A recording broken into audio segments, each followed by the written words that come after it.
تو اس جو حضرت زید کی یہ دکھ تھا، اس کا ازالہ حضور نے یہ کیا کہ ان کی شادی اپنے خاندان میں کرا کے گویا وہ سٹیٹس برقرار رکھا کہ یہ ہمارے ہی خاندان کا فرد ہے گویا. لیکن وہ رشتہ نہیں چلا. اب وہ واپس ایک اور مسئلہ کھڑا ہو گیا. زید کا تو جو نقصان ہوا سو ہوا، لیکن یہ کہ وہ زینب کا بھی تو نقصان ہو گیا، اور وہ رشتہ کرایا بھی حضور نے تھا. تو حضور کے دل میں یہ بات آئی کہ زینب کے دکھ کا علاج یا غم کا علاج تو یہ ہے کہ میں پھر خود اس سے شادی کر لوں. لیکن ساتھ ہی خیال آتا تھا کہ لوگ کیا کہیں گے کہ منہ بولے بیٹے کی جو چھوڑی ہوئی عورت ہے اس کے ساتھ اس نے نکاح کر لیا ہے، جبکہ اللہ یہ چاہتا تھا یہ ہو ہی اسی طرح، تاکہ ابد الآباد تک کے لیے لوگوں کے لیے ایک یہ جو غلط ٹرینڈ ہے اس کا خاتمہ ہو جائے. اور حضور کے سوائے سے کوئی ختم کر بھی نہیں سکتا. کس میں اتنی جرت ہوتی کہ معاشرے کی ایک غلط قدر کے مقابلے میں وہ کھڑا ہوتا ہے. لہٰذا نبی صلی اللہ علیہ وسلم کے ہاتھوں سے ختم کرایا گیا. تو پہلے رکوع میں اس مضمون کی تمہید باندھی گئی ہے. پوری طرح وہ مضمون جا کے کھلے گا 5ویں رکوع میں. لیکن میں آپ کے سامنے جو نقطہ رکھ رہا ہوں وہ کیا ہے؟ کافروں سے ہتھیار لے کے لڑنا جتنا مشکل کام وہ ہے، اتنا ہی مشکل کام معاشرے کے اندر جو چیزیں غلط طور پہ مروج ہو جائیں ان کو ختم کرنا مشکل ہو جاتا ہے. غلط رواج جو پڑ جائیں، غلط جو چیزیں جن پہ لوگوں کا اعتقاد ہو جائے وہ چھڑانا ان سے مشکل ہو جاتا ہے. بس یہ ان دونوں چیزوں میں ایک تطبیق تھی، میں نے آپ کے سامنے رکھ دی کہ غزوہ احزاب جیسے اہم جو جہاں پہ وہ اس کا حالات آئیں اس کے ساتھ جوڑ کر اس کو بیان کیا گیا. اور پہلے رکوع میں یہ مضمون رکھا گیا اور دوسرے رکوع میں جا کے تو وہ غزوہ احزاب کا ذکر کیا گیا. یا ایھا النبی، اے نبی صلی اللہ علیہ وسلم، اتق اللہ، اللہ سے ڈریے. اب اس میں دیکھیں جو بات کہی جا رہی ہے اس کا مطلب کیا ہے کہ اللہ کے حکم کے معاملے میں کسی اور کا خوف خاطر میں نہیں لانا چاہیے کہ لوگ کیا کہیں گے، اس کی پرواہ نہیں کرنی چاہیے. کئی دفعہ آپ نے کسی کو کوئی خاص طور پہ رسم و رواج کے حوالے سے کوئی بات سمجھائی ہوگی، بھائی شادی بیاہ اس طرح کرنے چاہیے اور یہ فضول رسومات نہیں ہونی چاہیے. بندہ یا فوتیدگی کے موقع کی جو فضول رسومات ہوتی ہیں ان پر آپ سمجھائیں گے، بندہ مان لے گا کہ ٹھیک ہے ان کی کوئی بنیاد نہیں. آخری بات یہ ہوگی لوگ کیا کہیں گے. اب کیا کریں گے آپ؟ تو یہ اللہ کا تقویٰ کا مطلب یہ ہوا لوگوں سے نہ ڈرو، اللہ سے ڈرو. اتقوا اللہ، اللہ سے ڈرو. ولا تطیعوا الکافرین والمنافقین، اور کافروں اور منافقوں کی اطاعت نہ کرو. اب یہاں اطاعت کا مطلب کیا؟ ان کے پروپیگنڈے سے نہ ڈرو. وہ کیا کہیں گے، اگر اس ڈر سے آپ اپنا کوئی فیصلہ مؤخر کر لیتے ہیں یا اسے چھوڑ دیتے ہیں، ان کی اطاعت کرنا ہو گیا یا نہیں؟ ان کی ڈر کی وجہ سے ایک فیصلہ بدلنا ہو گیا یا نہیں؟ یعنی ان کی اطاعت نہ کرو، یعنی ان کے پروپیگنڈے پہ کان نہ دھرو، اس کی پرواہ ہی نہ کرو کہ لوگ کیا کہیں گے. اب دیکھیے یہ سورہ احزاب ہے، تو سورہ نور میں ہم نے کیا پڑھا تھا جو اس سے ملتی جلتی صورت ہے؟ اس میں یہ تھا کہ اولئک مبرؤون مما یقولون، لوگ جو کچھ بکیں گے اس سے وہ بری ہیں، اس کی پرواہ ہی نہیں کرتے. وہی بات یہاں پہ کہی، ان اللہ کان علیما حکیما، بے شک اللہ تعالیٰ علم والا بھی ہے اور حکمت والا بھی ہے. تو علم والے کی اطاعت کرنی چاہیے، حکمت والے کی اطاعت کرنی چاہیے، یا بے سمجھ لوگوں کی پروپیگنڈے میں آنا چاہیے. وَاتَّبِعْ مَا یُوحَىٰ إِلَيْکَ مِن رَبِّک، پیروی کیجیے اس کی جو آپ کے رب کی طرف سے آپ پر وحی کیا گیا ہے. سمجھ آ رہی ہے یہ پیروی کرنے کا مطلب کیا ہے؟ یہ فرکشن پہ تو پیدا ہوگی، معاشرے سے جو ہے نا وہ رد عمل تو آئے گا، لیکن آپ یعنی یہ عمل کی بات ہے. پیروی کرنے کا مطلب صرف کوئی کتاب پڑھنا نہیں ہے، جو اللہ نے حکم دیے ہیں اس کے مطابق اپنے جو ہے نا کردار کو استوار کرنا ہے. وَاتَّبِعْ مَا یُوحَىٰ إِلَيْکَ مِن رَبِّک إِنَّ اللَّهَ کَانَ بِمَا تَعْمَلُونَ خَبِیرًا، اے مسلمانوں جو کچھ تم کرتے ہو اللہ تعالیٰ اس سے باخبر ہے. وَتَوَکَّلْ عَلَى اللَّهِ، ایسے معاملات میں اللہ پر بھروسہ کیجیے، کام غلط نہ ہو، معاشرے کے ڈر یا خوف کی وجہ سے اس سے رکو مت، اللہ پر بھروسہ کرو. وَکَفَىٰ بِاللَّهِ وَکِیلًا، کارساز کے طور پر، کام بنانے کے طور پر، وکیل کے طور پر اللہ کافی ہے. کون کیا کہے گا اللہ سنبھال لے گا. ما جعل، اب آئے اس یعنی پہلی تو یہ بات ہوئی ایمان پکا کرنے کی بات آ گئی، ایمان کے تقاضوں کی بات آ گئی. اب اگلی بات، ما جعل اللہ لرجل من قلبین فی جوفہ، اللہ تعالیٰ نے کسی انسان کے دل میں سینے میں دو دل نہیں رکھے. ایسا اصول بیان کیا کہ جس کا کوئی انکار نہیں کر سکتا. کسی کے دو دل نہیں ہوتے، ایک ہی دل ہوتا ہے. تو جس طرح دو دل نہیں ہوتے، اسی طرح وَمَا جَعَلَ أَزْوَاجَكُمُ اللَّائِي تُظَاهِرُونَ مِنْهُنَّ أُمَّهَاتِكُمْ، کہ تم اپنی بیویوں میں سے جس کسی کے ساتھ زہار کر بیٹھتے ہو، اسے ماں کہہ بیٹھتے ہو، وہ تمہاری مائیں نہیں ہو جاتی. یہاں پہ تو نہیں آیا، لیکن دوسری جو سورہ مجادلہ میں ہم پڑھیں گے، تمہاری مائیں تو وہی ہیں جنہوں نے تمہیں جنا ہے. وما جعل ادعیاءکم ابناءکم، اسی طرح تمہارے منہ بولے بیٹے تمہارے بیٹے نہیں ہوتے، وہ وہی ہوتے ہیں جو تمہاری صلب سے ہوتے ہیں، وہ تمہارے بیٹے ہیں۔ اگر ان کو منہ بولے بیٹوں کو بھی بیٹے کا سٹیٹس دے دو تو جو تمہاری بیٹیاں ان کی بہنیں ہو گئیں، پھر ان کے ساتھ نکاح نہیں ہو سکتا۔ کہنے کو صرف ایک چھوٹی سی بات ہے، لیکن اس سے پھر کتنے آگے مسائل کھڑے ہو سکتے ہیں۔ اور ان کی جو بیویاں ہیں وہ تمہاری بہویں ہیں، پھر ان سے تمہارا نکاح نہیں ہو سکتا۔ تو یہ جو ہے نا، یہ پوری شریعت خراب ہو جاتی ہے، وہ تمہارے بیٹے نہیں ہیں۔ ذالکم قولکم بافواہکم، یہ تمہارے منہ کی باتیں ہیں، ان کی کوئی حقیقت نہیں ہے، کوئی قانونی سٹیٹس ان کا نہیں ہے۔ واللہ یقول الحق، اور اللہ سچی بات کرتا ہے، یہ جھوٹی بات ہے۔ بیٹا تو وہ اس کا ہے جس نے اسے پیدا کیا ہے، اور وہ ماں وہی ہے کہ جس نے اسے جنا ہے، تو باقی باتیں جھوٹ ہیں۔ وَهُوَ يَهْدِي السَّبِيلَ، اور وہ اللہ تعالیٰ سیدھے راہ کی رہنمائی کرتا ہے، سچے رستے کی اور سیدھی راہ کی۔ اس سے رستہ ٹیڑھا ہو جاتا ہے، بنیادی غلط پڑتی ہے، اور آگے بھی بہت سی اغلاط کا باعث بنتا ہے۔ ادعوا لآبائہم، جتنے بھی اس طرح کے ہیں جن کو اپنا نام تم نے دے رکھا ہے، متبنہ بنا کے رکھا ہے، ان کو ان کے جو اصل ماں باپ ہیں ان کے ناموں سے انہیں پکارو۔ یہ زید بن محمد جو کہلائے جاتے تھے، معروف تھے اس نام سے، اب وہ زید بن حارثہ کے اس پہ واپس چلے گئے جو ان کے اصل والد تھے۔ وہ اقسط عند اللہ، اللہ کے نزدیک یہ انصاف کی بات ہے، یہ بھی انصاف ہے کہ جو جس کا باپ ہے اسی کے نام سے اسے پکارا جائے۔ فَإِن لَمْ تَعْلَمُوا آبَاءَهُمْ، تو اگر تم ان کے آباء کا نام نہیں جانتے کس کے وہ بیٹے ہیں، فَإِخْوَانُكُمْ فِي الدِّينِ، تو دین میں وہ تمہارے بھائی ہیں، وَمَوَالِيكُمْ، اور تمہارے کامریڈ ہیں، رفیق ہیں، دلی دوست ہیں، وَلَيْسَ عَلَيْكُمْ جُنَاحٌ، اور اس میں تم پر کوئی حرج نہیں ہے، فیما اخطأتم، کہ جو تم بھول کے کہہ بیٹھو، مطلب ایک نام چڑھا ہوا ہے زبان پہ تو ہو سکتا ہے کسی ٹائم غلطی سے وہی نکل جائے زبان سے، تو وہ اس پہ کوئی حرج نہیں ہے، اخطأتم بے، وَلَٰكِن مَا تَعَمَّدَتْ قُلُوبُكُمْ، لیکن اگر تم نے عمدن یعنی دل سے سوچ کے سمجھ کر یہ لیا تو گناہ ہوگا۔ وَكَانَ اللَّهُ غَفُورًا رَحِيمًا، اور اللہ تعالیٰ بخشنے والا مہربان ہے۔ یہ تو اس کی تمہید باندھی بات، باقی آگے آئے گی، امید یہی ہے کہ ہم کل پڑھیں گے۔ دوسری بات، النبی اولیٰ بالمؤمنین من انفسہم، نبی صلی اللہ علیہ وسلم جو ہیں وہ ایمان والوں کے لیے اپنی جانوں سے بھی زیادہ محبوب تر ہیں، وہ زیادہ ان کے قریب تر ہیں انہیں اپنی جانوں سے بھی، یا نبی کا حق ان پر اپنی جانوں سے بھی بڑھ کر ہے۔ یہ اب ایمان کا تقاضا ہے۔ اگر آپ نے نبی کو مانا ہے تو پھر یہ کہ اس کا مطلب یہ ہے کہ وہ خود اپنی جانوں کے اوپر بھی انہیں ترجیح دینی ہوگی۔ اسی لیے وہ سورہ نساء میں آیا تھا کہ وہ تو مومن ہو ہی نہیں سکتے جب تک کہ ان کے فیصلوں کو قبول نہ کریں، وَيُسَلِّمُوا تَسْلِيمًا، اور وہ پھر اس کے بعد اپنے دل میں کوئی حرج بھی محسوس نہ کریں۔ وَأَزْوَاجُهُ أُمَّهَاتُهُمْ، اور جو نبی کی بیویاں ہیں وہ مسلمانوں کے لیے ماؤں کے درجے میں ہیں۔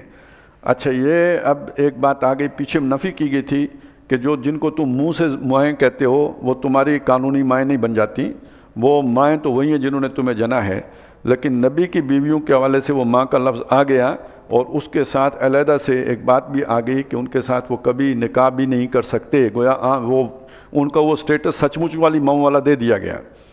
وہ یعنی وہ حرام ہو گئی ان کے اوپر، وہ صرف نبی ہی کی بیویاں ہیں۔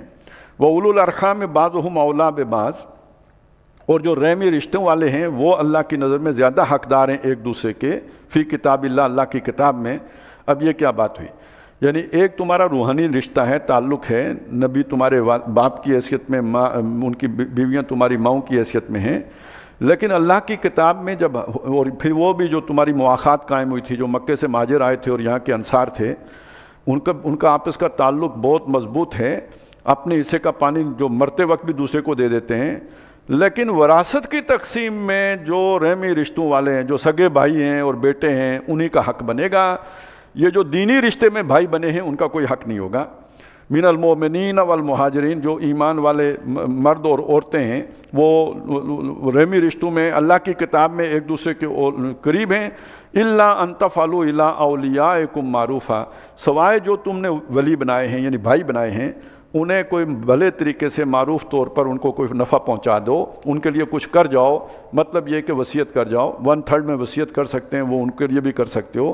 کان ذالک فی الکتاب مستورا، یہ کتاب میں لکھا ہوا ہے۔ اللہ تعالیٰ نے جو وراثت کا قانون سورہ نساء میں بیان کر دیا اس کی طرف اشارہ ہو گیا۔ ایک تیسری بات آ رہی ہے یہاں پہ، وَإِذْ أَخَذْنَا مِنَ النَّبِيِّينَ مِيثَاقَهُمْ، اور یاد کرو کہ ہم نے جب نبیوں سے ان کا عہد لیا۔ یہ کون سا عہد ہے؟ یہ اس دنیا میں آنے سے پہلے کا عہد ہے، اس کا ذکر سورہ آل عمران میں بھی ہم نے پڑھا تھا، اور وہ عہد یہ تھا کہ جو بعد میں نبی آئیں گے ان کی مدد کریں گے، یعنی ان کی خوشخبری دے کے جائیں گے، پیشن گوئی کر کے جائیں گے۔ وَإِذْ أَخَذْنَا مِنَ النَّبِيِّينَ مِيثَاقَهُمْ، جب نبیوں سے ان کا میثاق لیا، وَمِن کا، اور نبی آپ سے بھی لیا، وَمِن نوح، اور حضرت نوح علیہ السلام سے بھی لیا، وَإِبْرَاهِيمَ وَمُوسَىٰ وَعِيسَىٰ ابن مریم، اور ابراہیم، موسیٰ اور عیسیٰ ابن مریم علیہم السلام، ان سب سے لیا۔ وَأَخَذْنَا مِنْهُمْ مِيثَاقًا غَلِيظًا، ان سب سے بہت گاڑا عہد و پیمان لیا۔ اس میں ایک اشارہ وہ بھی ہے کہ جب اللہ کا پیغام تمہارے پاس آئے گا تو اسے پہنچانے میں کوئی کمی بیشی نہیں کرو گے، پورا بلا کم و کاست پہنچاؤ گے، اور اس کا عملی نمونہ بھی پیش کرو گے۔ وہ 5ویں رکوع کے ساتھ وہ بات جڑ جائے گی۔ جان جوکھوں میں ڈالنی پڑے، پتھر کھانے پڑیں، پیٹ پہ پتھر باندھنے پڑیں، پہنچاؤ گے۔ پراپیگنڈا سننا پڑے، لوگوں کی باتیں سننی پڑیں، اور خوف ہو بدنامی کا، تب بھی پہنچانا ہی پہنچانا ہے، اور کر کے بھی دکھانا ہے، صرف زبانی کلامی نہیں پہنچانا، کر کے بھی دکھانا ہے۔ تو گویا اشارہ ہو گیا کہ اے نبی یہ جو غلط رواج ہے اسے آپ ہی توڑیں گے، گویا آپ ہی کے اوپر یہ ذمہ داری ہے اس عہد کے تحت جو آپ کو اس وقت اٹھوایا گیا تھا۔ لِيَسْأَلَ الصَّادِقِينَ عَنْ صِدْقِهِمْ، تاکہ اللہ تعالیٰ پوچھے سچوں سے ان کی سچائی کے بارے میں۔ اس عہد کا ایفا جنہوں نے کیا وہ سچے، اور اس عہد میں اگر کوئی کمی چھوڑے تو وہ سچائی کے خلاف ہوگا۔ وَأَعَدَّ لِلْكَافِرِينَ عَذَابًا أَلِيمًا، اور اس نے کافروں کے لیے دردناک عذاب تیار کر رکھا ہے۔ اب اس کے بعد جو ہے نا وہ غزوہ احزاب کا ذکر شروع ہوتا ہے۔ اس کا پس منظر ذہن میں رکھیں کہ اصل میں تو جب غزوہ احد ہوا تھا تو جانے سے پہلے ابو سفیان چیلنج کر کے گئے تھے کہ اگلے سال ہم پھر واپس آئیں گے، لیکن جس دن کا وہ کہہ کے گئے تھے آئے نہیں، اور اس کا بھی ایک کچھ لوگوں نے جوش دلایا ہوگا کہ ہم نے جانا تھا نہیں گئے۔ مسلمان بدر تک گئے وہ نہیں آئے، تو گویا ایک ان کے اوپر مسلمانوں کی طرف سے ایک یعنی ان کے لیے ایک سبکی کا باعث بھی بن گیا کہ ہم نے چیلنج دیا تھا اور موجود نہیں تھے۔ اوپر سے یہ کہ جو بھی کچھ مختلف یہودی قبائل تھے خاص طور پہ جن کو نکالا گیا تھا غزوہ احد کے بعد، انہوں نے بھی کوششیں کی کہ ان کو ابھارا جائے۔ تو یہ اس کے بعد پھر یہ صرف یہی نہیں ہوا، بلکہ وہ جو مشرکین آباد تھے طائف کے علاقے میں، بنو غطفان کے قبائل بھی تھے اور فزارہ کے قبائل تھے، ان کو بھی پھر جمع کیا گیا، تو ایک متحدہ طاقت بنائی گئی ہے، کوئی 12,000 کا لشکر ترتیب دیا گیا۔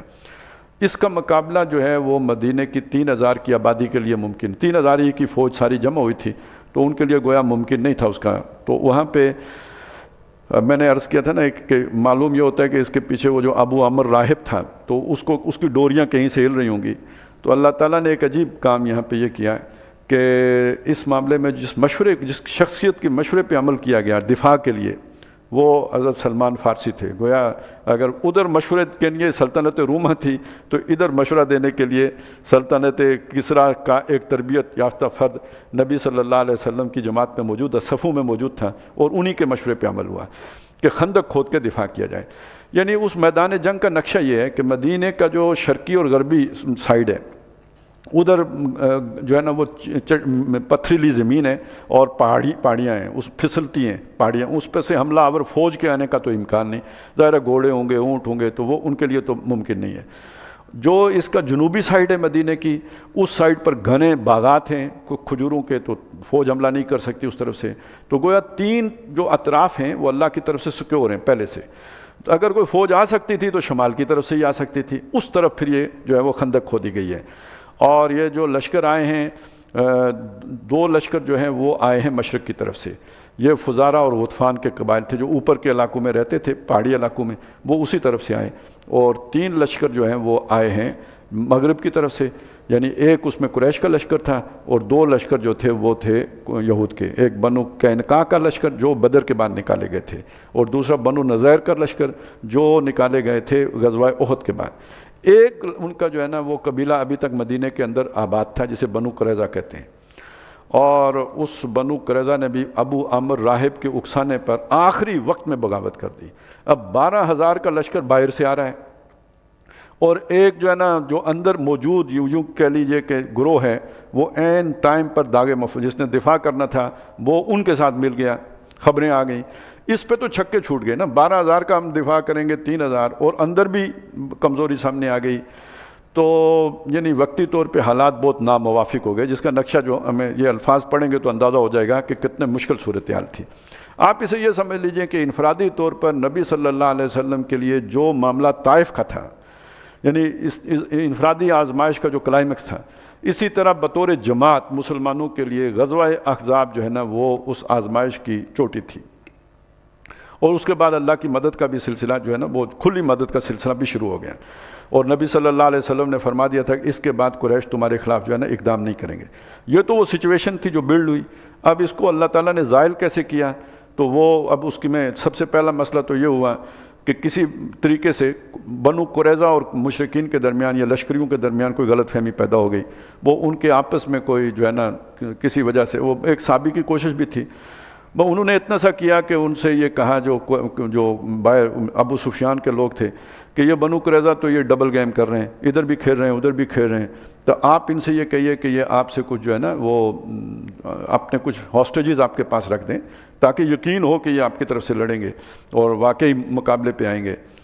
اور ان سے جا کے کہہ دیا کہ دیکھو یہ اگر تم سے مانگے نا بندے تو یہ اصل میں تمہیں پھنسانا چاہتے ہیں، تو ذرا تم خیال رکھنا۔ اور جب ان کے وفد نے آ کے وہی بات کی تو یہ ڈر گئے، اتنی سی ایک چال انہوں نے چلی، اور اس کے نتیجے میں ان کے بارے میں وہ ایمان لا چکے تھے لیکن ابھی پتہ نہیں تھا کہ یہ اسلام لا چکے ہیں، تو انہوں نے ایک یہ والی سفارتکاری جو ہے نا وہ کی، اور اس کے نتیجے میں ان میں پھوٹ پڑ گئی۔ ایک تو یہ ہوا، اور دوسری طرف سے اللہ تعالیٰ نے پھر کوئی 25-26 دنوں کے بعد ایک طوفان بھیجا، اور بہت بڑا لشکر ہے 12,000 کا، اس کا کھانا پکانا رہائش سارا کچھ جو تھا وہ بھی سمجھے دھرنا دے کے بیٹھے ہوئے تھے، 25 دن ہو گئے تھے۔ تو اب اس کے بعد یہ وہ طوفان آیا، اور اس کے نتیجے میں ان کے چولہے الٹ گئے، خیمے اکھڑ گئے، اونٹ جو ہے نا وہ کھل کے بھاگ گئے، اور لشکر تتر بتر ہو گیا، اور پھر آخر میں وہ جو انہوں نے ابو سفیان نے کوچ کا اعلان کر دیا، گویا بے نیل و مرام بغیر کچھ حاصل کیے یہ لشکر 25 دن کے محاصرے کے بعد چلا گیا۔ ادھر جو نبی صلی اللہ علیہ وسلم کی تیاری تھی، ایک تو وہ خندق کھودنے کی تھی، لیکن یہ ذہن میں رکھیں جاڑے کا موسم تھا، پتھریلی زمین تھی، وسائل نہ ہونے کے مترادف تھے، اور 12,000 کے لشکر سے مقابلہ تھا۔ یہ 3,000 میں بھی بہت سارے وہ منافقین تھے جو دل و جان سے ساتھ تھے بھی نہیں، لہذا وہ مارے باندھے کے آتے تھے، شکل دکھاتے تھے اور غائب ہو جاتے تھے۔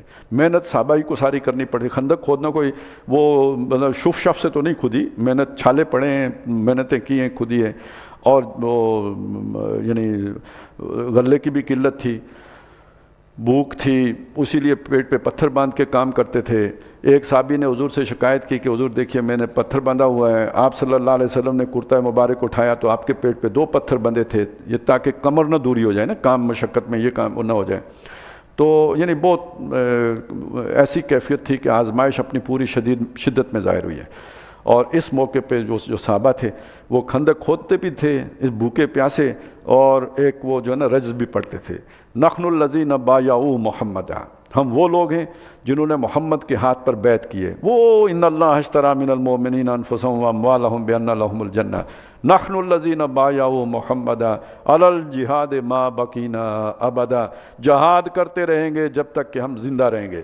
اور اس کے جواب میں نبی صلی اللہ علیہ وسلم فرماتے اللہم لا عیش الا عیش الآخرہ، اے اللہ کوئی عیش نہیں، کوئی زندگی نہیں مگر آخرت کی زندگی ہے، اصل زندگی ہے۔ فاغفر للانصار والمہاجرہ، اے اللہ انصار کو بھی مہاجرین کو بھی بخش دے۔ بخشش اگر کسی کو چاہیے تو یوں اللہ کے لیے قربانیاں دینی پڑتی ہیں۔ اب آج کے دور میں آ کے بھائی نئے کوئی سلوک کے طریقے لوگوں نے نکالیں کہ گھر بیٹھے رہو، گٹھ پکڑو، اللہ اللہ کرو اور شارٹ کٹ سے جو ہے جنت حاصل کرو۔ نہیں، جنت تو یہ تلواروں کے سائے کے نیچے ہے جنت، یہ ہے بخشش کا طریقہ، اور یہ ہے اللہ تک پہنچنے کا، اللہ کا قرب حاصل کرنے کا طریقہ۔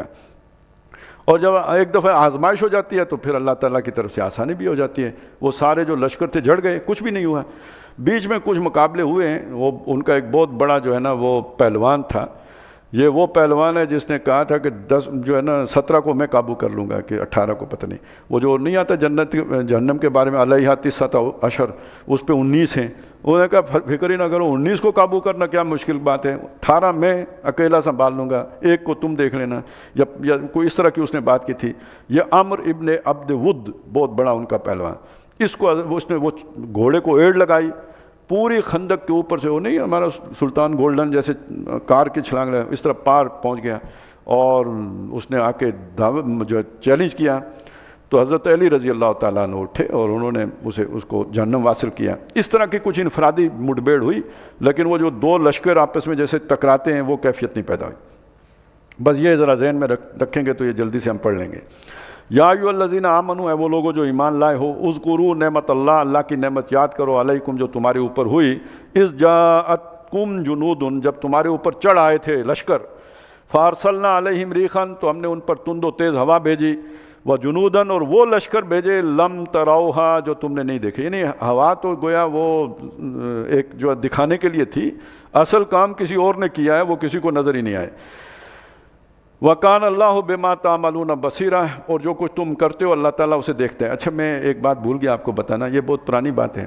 میں سفر کر رہا تھا آزاد کشمیر میں، تو ایک صاحب میرے ساتھ بیٹھے ہوئے، انہوں نے کوئی کتاب لکھی تھی، جب گفتگو ہوئی تو انہوں نے اپنی کتاب کا حوالہ دیا کہ میں نے ایک کتاب لکھی ہے دوسری ریاست مدینہ۔ اچھا، ابھی یہ عمران خان کا کوئی بہت پرانی بات ہے، یہ 20ویں صدی کی آخر کی بات ہے۔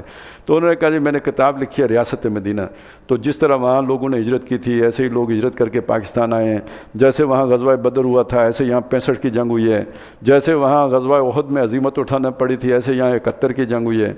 کافی انہوں نے وہ کیا، تو میں نے اس کے بعد کہا اس کا مطلب غزوہ احزاب ابھی پیچھے ہے۔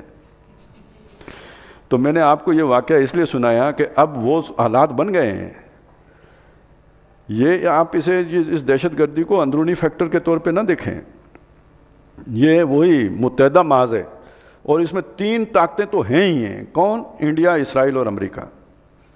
باقی یہ کہ اب یہ بنو قریظہ کی جگہ پہ آپ جس کو مرضی رکھ لیں، یہ آپ کے اتنا تو کم از کم میرا خیال ہے آپ اپنا میگنیٹ استعمال کر ہی لیں گے سوچ کا۔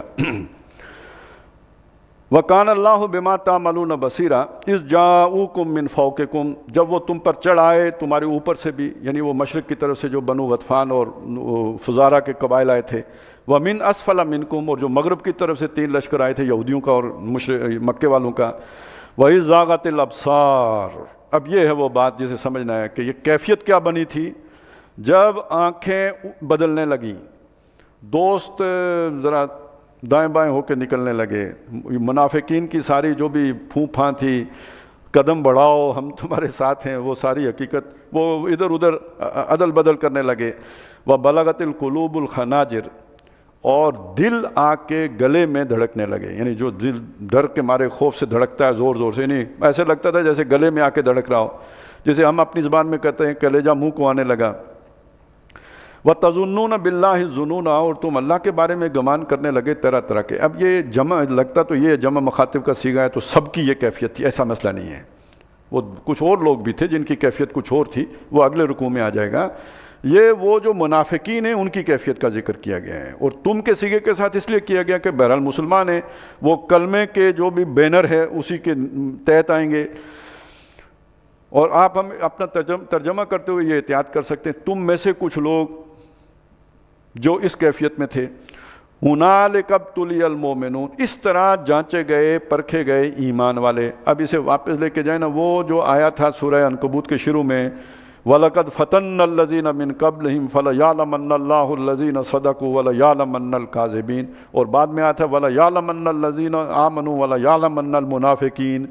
یہ سچویشن ہوتی ہے جس سے پتہ چلتا ہے مومن کون ہے اور منافق کون ہے، تو یہ ہم نے اس لیے کیا، اور ایمان والے چھانٹ کے علیحدہ کر لیے گئے۔ وَزُلْزِلُوا زِلْزَالًا شَدِيدًا، اور وہ ہلائے گئے بڑے زور کا ہلانا، جھنجھوڑے گئے۔ سورہ بقرہ کی آیت یاد کریں کہ وہ تم لما یاتکم مثل الذین خلوا من قبلکم مستھم الباساء والضراء وزلزلوا، یہی الفاظ وہاں پہ، ایسا زلزلہ ان پہ آیا، ایسی مصیبتیں آئیں، حتیٰ یقول الرسول والذین آمنوا معہ متی نصر اللہ، اللہ کی مدد کہاں ہے، وزلزلوا زلزالا شدیدا، ہلا مارے گئے بہت زور کا ہلانا۔ وَإِذْ يَقُولُ الْمُنَافِقُونَ، جب منافق لوگ کہنے لگے، وَالَّذِينَ فِي قُلُوبِهِم مَرَضٌ، جن کے دلوں میں دنیا کی محبت تھی، جو بزدل تھے، وہ کہنے لگے، مَا وَعَدَنَا اللَّهُ وَرَسُولُهُ إِلَّا غُرُورًا، ہم سے اللہ اور اس کے رسول نے وعدے نہیں کیے تھے مگر جھوٹے وعدے کیے تھے۔ سنیں کون سے وعدے اللہ اور رسول کے جھوٹے تھے؟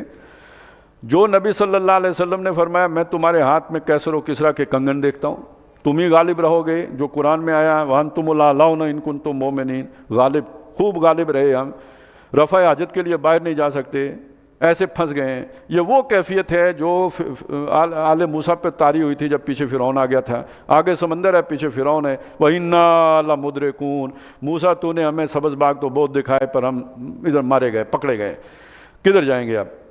تو وہ کیفیت یہاں بھی ہوئی، اور انہوں نے کہا اللہ اور رسول نے ہم سے جھوٹے وعدے کیے تھے۔ وَإِذْ قَالَتْ طَائِفَةٌ، اچھا یہ جو جن لوگوں کو اندازہ ہے دنیا کدھر جائے گی، آخر میں انجام کیا ہے، تو وہ ایک امید باندھتے ہیں پاکستان سے کہ میرے عرب کو آئی ٹھنڈی ہوا جہاں سے، میرا وطن وہی ہے، میرا وطن وہی ہے۔ لیکن اب جو حالات بنے تو کہتے ہیں یار وہ سارا دھوکہ ہی تھا۔ اب سمجھ آ رہی ہے بات کی؟ یہ جب وہ سچویشن بنتی ہے تو اللہ کے وعدے بندہ بھول جاتا ہے، وہ ساری باتیں ذہن سے نکل جاتی ہیں۔ تو انہوں نے بھی کہا اللہ